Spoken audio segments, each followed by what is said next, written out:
Hi hello నమస్తే. ఇవాళ మనం urban planning town planning overview difference చూద్దాం. ఓవర్వ్యూ డిఫరెన్స్ అంటే ఇన్ డెప్త్ ఎక్స్ప్లెయిన్ చేయట్లేదా అంటే అలాని కాదు. ఇన్ డెప్త్ ఒక్కొక్కటి ఇండివిజువల్గా విత్ డయాగ్రామ్స్ నేను నెక్స్ట్ వీడియోస్లో ఎక్స్ప్లెయిన్ చేస్తాను.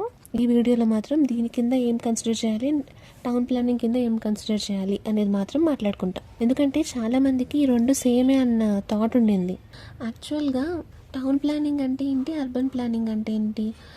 అర్బన్ ప్లానింగ్ అంటే ఇలా మొత్తం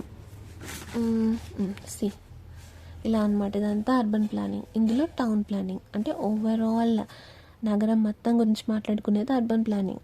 దాని లోపల స్ట్రీట్స్, పర్టికులర్ ఏరియాస్ గురించి మాట్లాడుకునేది టౌన్ ప్లానింగ్ అనమాట. ఓకే, ఈ డిఫరెన్స్ మీకు తెలియాలి, కన్ఫ్యూజ్ అవ్వకండి. Let us start. ఫస్ట్ వచ్చి కోర్ ఫోకస్ చేసేది ఏంటి ఇక్కడ అని అంటే administrative and social hierarchy. Urban ప్లానింగ్లో ఏంటి, administrative and social hierarchy. Town planning వచ్చి engineering and civic convenience. Okay, administration ఎలా ఉండేది అండ్ సోషల్ హైరార్కీ ఎలా ఉండేది అంటే సమాజం అసలు ఎలా ఉండేది అనేది అనమాట. Okay, and engineering and civic convenience. అప్పటి కన్స్ట్రక్షన్స్ ఎలా ఉండేవి, ఇంజనీరింగ్ ఎలా ఉండేది అప్పట్లో, ఆ కన్స్ట్రక్షన్స్ ఇంజనీర్స్ చేసే కన్స్ట్రక్షన్స్ ఎలా ఉండేవి అనేది. అండ్ సివిక్ కన్వీనియన్స్ అంటేనేమో దీన్ని తెలుగులో ఏదో అంటారే, పౌర సౌకర్యాలు సంథింగ్ ఏదో అంటారు. నేను పక్కన మెన్షన్ చేస్తాను, నేను తెలుగులో వర్డ్స్ కూడా స్క్రీన్ పైన ఇస్తాను. ఓకే, కీ ఎలిమెంట్స్ విషయానికి వస్తే సిటాడిల్స్ గురించి మాట్లాడుకుంటాం మనం. Lower Citadel, lower town, upper town, అలా మిడిల్ టౌన్ అట్లా ఉంటాయి కదా, ఇవి మనకు తెలుసు కదా. సో వీటి గురించి అర్బన్ ప్లానింగ్లో మాట్లాడుకుంటాం అనమాట. మొత్తం లోవర్ టౌన్, అర్బన్ టౌన్ అలా. అండ్ ఇది ఈ టౌన్ ప్లానింగ్లో వచ్చి ఎలా ఒక స్ట్రీట్లో కానీ ఒక కాలనీలో కానీ హౌసెస్ ఎలా ఆర్గనైజ్ చేసేవాళ్ళు. 90 degreesలో ఉండేది కదా, ఇలా కాలనీస్లో ఇలా హౌసెస్ ఉండేవి. అండ్ ఇలా మెయిన్ రోడ్ ఉండేది, ఇలా హౌసెస్ ఉండేవి, అట్లా ఉండేవి కదా. ఇక్కడ స్ట్రీట్ లైట్స్ ఉండేవి. సో దీని గురించి టౌన్ ప్లానింగ్లో మాట్లాడతాం. స్కేల్ దగ్గరకు వస్తే ఇక్కడ డైమెన్షన్స్ అనేవి స్టాండర్డ్గా ఉండేవి అనమాట. కంప్లీట్ సివిలైజేషన్ మొత్తం సేమ్ మెజర్స్ని ఫాలో అయ్యేవి. ఎలా పడితే అట్లా తీసుకోవడం అని కాదు, కంప్లీట్గా ఒక స్టాండర్డ్ అనేది ఫాలో అయ్యేవాళ్ళు అనమాట వీళ్ళు.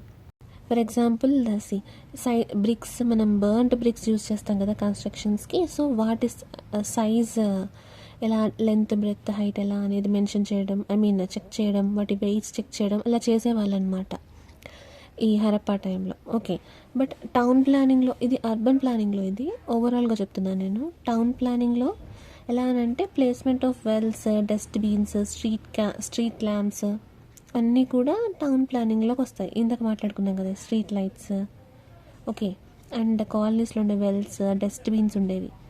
ఓకే, అంటే ఇప్పుడు మనం ఇంత నాలెడ్జ్ వచ్చాక, ఇంత ఎడ్యుకేషన్ వచ్చాక ఇవన్నీ చేసుకున్నాం. కానీ అప్పట్లో ఏ ఎడ్యుకేషన్ లేకపోయినా వాళ్ళు ఇవన్నీ నీట్గా ఆర్గనైజ్డ్గా ఉంచుకోవడం, ప్రతి స్ట్రీట్కి డస్ట్బిన్స్ ఉండడం. సో శానిటేషన్ దగ్గరికి వస్తే ఇక్కడ ఎలా ఉండేది అని అంటే ఇంటిగ్రేషన్. అంటే సిటీలో ఉన్న వేస్ట్ ఉంటుంది కదా, డ్రైనేజ్ వేస్ట్ కావచ్చు, ఇట్లా ఆ వేస్టేజ్ అంతా కూడా ఒక చోట గ్యాదర్ అయి ఉంటుంది. సో అది ఏమైపోతుంది చివరికి అని అంటే డిఫరెంట్ కాలువల ద్వారా కానీ అలా బయటికి వెళ్ళిపోతుంది.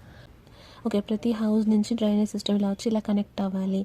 అండ్ అది రివర్స్లో కనెక్ట్ అవ్వాలి. అన్యూస్డ్ వేస్టేజ్ అంతా కూడా అలా వెళ్ళిపోవాలి. అలా వీల్ తయారు చేసుకుందనమాట. ఓకే, అండ్ హరప్పా టైంలో తయారు చేసుకుందనమాట. అండ్ టౌన్ ప్లానింగ్ విషయానికి వస్తే బాత్రూమ్ ఫ్లోర్స్ ఎలా ఉండాలి, సోక్ పిట్స్, ఇవన్నీ కూడా, ఇది నేను డయాగ్రామ్లో చూపిస్తాను ఒకసారి. సోక్ పిట్స్ మీకు ఇవన్నీ కూడా ఇందులో మాట్లాడుకునే వాళ్ళు. అంటే ఇంటిగ్రేషన్ వచ్చి అర్బన్ ప్లానింగ్లో, డొమెస్టిక్ డ్రైనేజ్ వచ్చి టౌన్ ప్లానింగ్లో. ఓకే, సెక్యూరిటీ విషయానికి వస్తే fortification, residential privacy.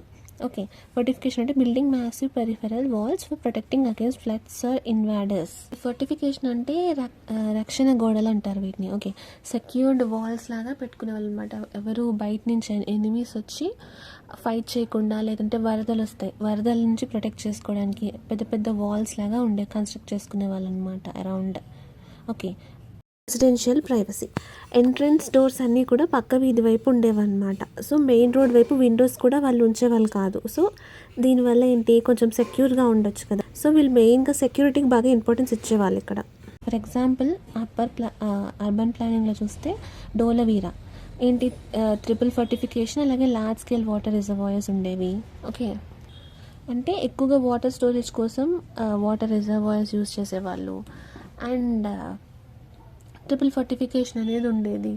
Okay, safety కోసం వాల్స్ అని ఉండేవి, అంటే భద్రత అనేది స్ట్రాంగ్గా ఉండేది అనమాట. అట్లా మనం ధోలవీరాని ఎగ్జాంపుల్గా తీసుకోవచ్చు. అండ్ మొహంజదారోలో ఇది టౌన్ ప్లానింగ్ ఎగ్జాంపుల్ అనమాట.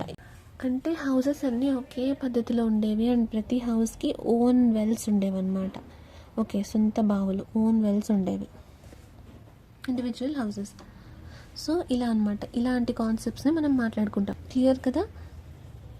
అర్బన్ ప్లానింగ్ వచ్చి ఏం గుర్తుపెట్టుకోవాలి, మెయిన్గా అడ్మినిస్ట్రేటివ్ అండ్ సోషల్ హైరార్కీ గురించి మెయిన్గా మాట్లాడుకుంటారు, సిటాడిల్స్ గురించి, అండ్ ఈ స్టాండర్డైజేషన్ బ్రిక్స్ ఎగ్జాంపుల్ ఇది, బ్రిక్స్ సైజెస్, వెయిట్స్ అనేవి. ఓకే, అండ్ ఇంటిగ్రేషన్ అంటే సిటీలో ఉన్న వేస్టేజ్ అంతా కూడా బయటికి పంపించడానికి రివర్స్ ద్వారా వీళ్ళు అలా కన్స్ట్రక్ట్ చేసుకున్నారనమాట.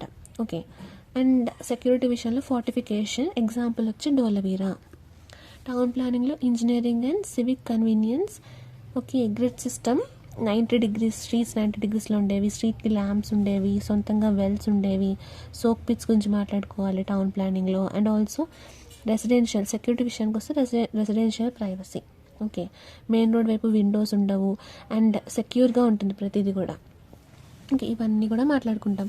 సో నెక్స్ట్ వీడియోలో మనం town planning of Indus valley civilisation and అలాగే urban planning of Indus valley civilisation మాట్లాడుకుందాం. సో దీంతో ఇండస్ వ్యాలీ సివిలైజేషన్ మొత్తం కంప్లీట్ అయిపోతుంది. అండ్ ఇంకొక లాస్ట్లో వచ్చి ఏం చేద్దామంటే కంప్లీట్ వీటి మీద మనం ఒక చిన్న క్విజ్ లాగా పెట్టుకుందాం. ఓకే, బిట్స్ లాగా మాట్లాడుకుందాం వీటి గురించి. సో మనకి ఏమన్నా పాయింట్స్ మర్చిపోయినా గుర్తొస్తాయి కదా. క్లియర్ కదా? ఇంకేమైనా డౌట్స్ ఉంటే కమెంట్ చేయండి, నేను క్లియర్గా ఎక్స్ప్లెయిన్ చేస్తాను. ఓకే, అండ్ ఎక్స్ట్రా పాయింట్స్ ఏమైనా యాడ్ చేయాలన్నా చెప్పండి. నెక్స్ట్ వీడియోలో మళ్ళీ కలుద్దాం.